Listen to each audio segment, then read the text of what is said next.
Hi buddies, welcome back. Today I want to show you how you can make a screenshot on your Motorola Edge 40 Neo, and for that you have two options. The first and probably most common one is to press the power on and off and the volume down button at the same time, and then it made a screenshot. Another way you can make a screenshot on this phone is the 3-finger screenshot. For that you need to press 3 fingers on the screen for about a second and then take them off again, and then it made a screenshot.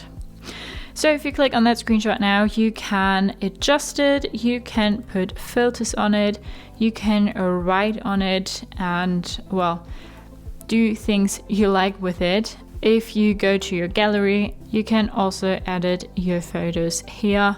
Just click on your screenshot and then say edit.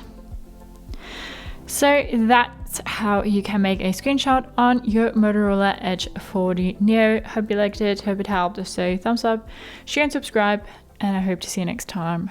Bye.